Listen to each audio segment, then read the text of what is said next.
बिपिन भन्छन् दर्शकले कहिलेकाहीँ यस्तो पनि के कलाकार भनेर रिजेक्ट गरिदिन्छन्। भर्सटाइल एक्टर यत्तिकै कहाँ हुन पाइन्छ र।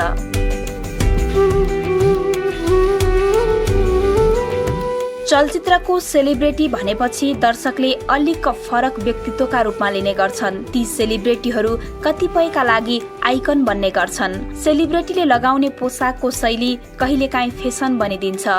उनीहरूले चढ्ने गाडी ब्रान्डेड बन्छ। अझ चलचित्रका सेलिब्रेटीहरू त सार्वजनिक रूपमा हिँड्दा पनि फ्यानबाट घेरिने सम्भावना उत्तिकै हुन्छ। अभिनेता बिपिन कार्की सेलिब्रेटी त हुन्, तर उनी वास्तविक जीवनमा निकै सरल छन्। उनलाई पर्दामा ब्रान्डेड बन्नु छ, तर वास्तविक जिन्दगीमा सामान्य नै भएर जिउनु छ। बरु चलचित्रमा फरक फरक भूमिका निभाएर पात्रमा जीवन भर्ने जमर्कोमा उनी सधैँ प्रयासरत हुन्छन्। बिपिन स्वयं भन्छन्, म यस्तै झल्लु छु, खासमा टिपटप बनेर हिँड्न मलाई आउँदा पनि आउँदैन। बिपिनको यही सिम्पल स्टाइललाई दर्शकले रुचाएका छन्। उनका फ्यान प्रशंसक पर्दा बाहिर भन्दा पर्दामा बढी छन्। बिपिनलाई पनि बाहिरी जीवनमा देखिने साधारण जीवनको भन्दा चलचित्रकै जीवनको प्रशंसा भइदिए हुन्थ्यो भन्ने लाग्छ। यसैका लागि त उनले पात्रका लागि सक्दो मेहनत गर्छन्। चलचित्रमा एकपछि अर्को दमदार चरित्र दिने बिपिन कतै भेटिए भने यस्तै झल्लो स्टाइलमा भेटिन्छन्। दर्शकले बिपिनलाई गोपाल दाहालका रूपमा पनि साक्षात्कार गरेका छन्। उनले शीर्ष भूमिका निभाएको चलचित्र सेल्फी किङमा उनी गोपाल दाहाल सेल्फी किङका रूपमा देखिएका थिए। चलचित्रमा फरक खाले भूमिका निभाएकै कारण बिपिनलाई दर्शकको पनि उत्तिकै सम्मान छ। ससाना भूमिका निभाएका चलचित्रले पनि उनलाई चर्चामा ल्याउँछ। त्यसैले त दर्शकले बिपिनलाई भर्सटाइल कलाकारको परिचय दिएका छन्। उनी चाहन्छन् हरेक चलचित्रमा आफूलाई फरक भूमिकामै प्रस्तुत गर्न पाइयोस्। दर्शकको विश्वास कहिले नटुटोस्। दर्शकको यही विश्वासले उनलाई हरेक चलचित्रमा काम गर्न अघि सोच्नु पर्ने गरी प्रेसर थपिदिन्छ। एक खाले प्रेसर त सधैँ हुँदो रहेछ। दर्शकको भरोसालाई पनि त मैले तोड्न भएन। चलचित्रमा मैले आफ्नो फरक चरित्रलाई बढी ध्यान दिइरहेको हुन्छु। बिपिन भन्छन्, मलाई नयाँ चलचित्रमा काम गर्दा यही लेभलको काम होस् भन्नेमा ध्यान हुन्छ। दर्शकको विश्वास नतोडियोस् भन्नेमा सतर्क हुन्छु। बिपिन चाहन्छन् सिक्वेलमा बाहेक अरू चलचित्रमा उस्तै खालको भूमिका नहोस् पनि। सकभर त आफ्ना चलचित्रको सिक्वेल पनि नबनोस्। उनलाई लाग्छ सिक्वेलले कल्पनाशीलतालाई घटाइदिन्छ। भर्सटाइल कलाकार त्यसै हुन पाइन्छ। थोरै मुस्कानका साथ बिपिन भन्छन्, दर्शकको यही मायाले त सधैँ राम्रो काम गर्ने कोसिस गरिरहेको छु। सायद यो पथबाट भाग्दिन पनि होला। उनी सिक्वेलमा बाहेक अरू चलचित्रमा उस्तै काम नगर्ने बताउँछन्। बरु त्यस्तो अवस्था आयो भने चलचित्र नै छोडौला, बिपिन भन्छन्। पशुपति प्रसादमा भस्मे डन, लुट 2 मा पित्तले डन, जात्राका फणीन्द्र प्रसादका बाबुराम परियार बनेर चर्चा कमाएका बिपिन यति बेला सेल्फी किङका कारण चर्चामा छन्।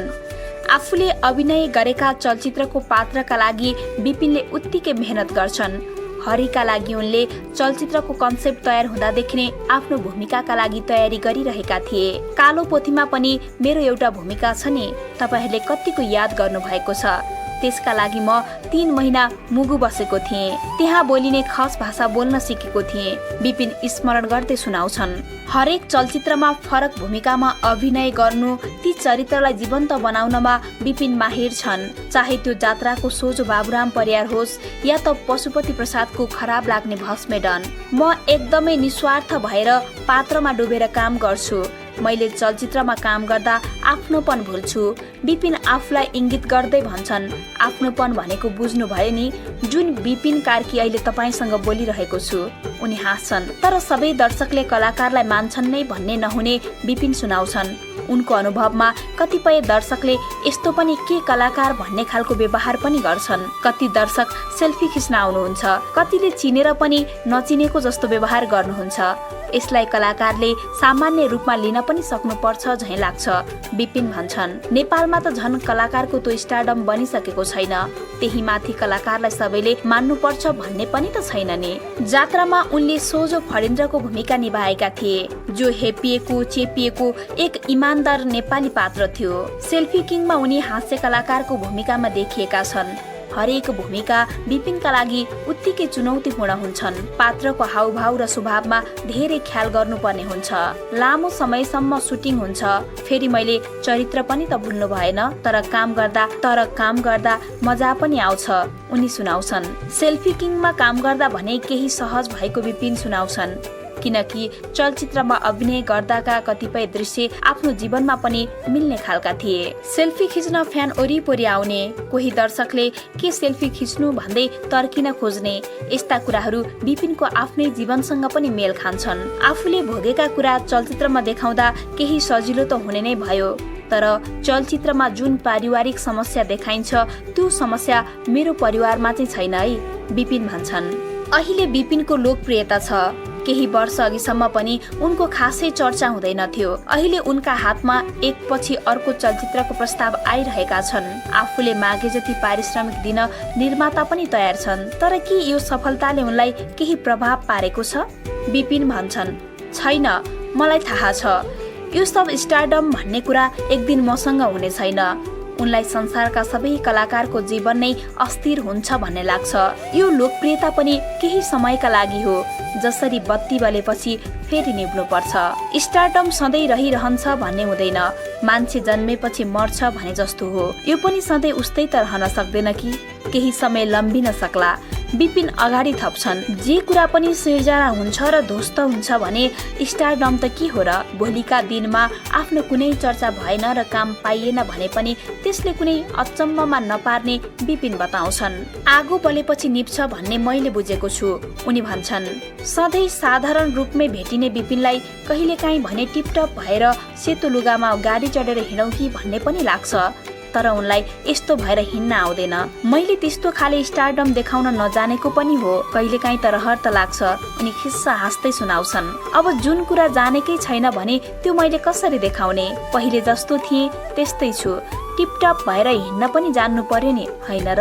त्यसो त स्टारडम उनले देखाउनै नजान्ने पनि थिएनन् होला। कोसिस गर्ने हो भने सिक्न पनि सकिन्थ्यो होला, तर उनले आफूसँग भएको समय चलचित्र र अभिनयकै लागि दिन चाहन्छन्। चाह्यो भने त्यस्तो जीवन पनि बाँच्न सकिन्थ्यो होला, तर मलाई आफ्नो पात्रलाई कसरी अझै राम्रो बनाउन सकिन्छ भन्ने महत्त्वपूर्ण लाग्छ, त्यसैले त्यता ध्यान नै दिन्न, विपिन भन्छन्। पर्दा पछाडिको जीवनमा बढी महत्त्व दियो भने पर्दाको जीवन प्रभावकारी नहुने हो कि भन्ने विपिनलाई लाग्छ।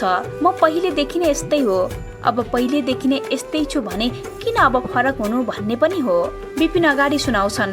आफू चेन्ज हुन खोज्दा फेरि मेरो मन चरित्रमा कम ध्यान हुने हो कि भन्ने लाग्छ।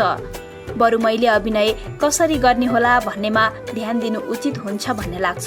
फरक काम गर्न चाहने विपिनलाई अफर आएका धेरै चलचित्र चित्तै बुझ्दैन। चित्त नबुझेका चलचित्र उनले रिजेक्ट गर्छन्। कति त आफूले छोडेका चलचित्र पनि प्रदर्शनमा आएपछि हिट पनि भएका छन्। तपाईलाई आफूले रिजेक्ट गरेका चलचित्र हिट हुँदा किन गरेछु भनेर थकथकी लाग्छ? हामीले सोध्यौं, लाग्दैन। रिजेक्ट गरेर हिट भएका त धेरै चलचित्र छन्, तर मलाई त्यस्तो थकथकी लागेको कुनै चलचित्र छैनन्, उनी भन्छन्। किनकि मलाई हिट हुने बित्तिकै थकथकी लाग्दैन, स्क्रिप्ट चित्त बुझ्यो भने बल्ल चलचित्र गर्छु।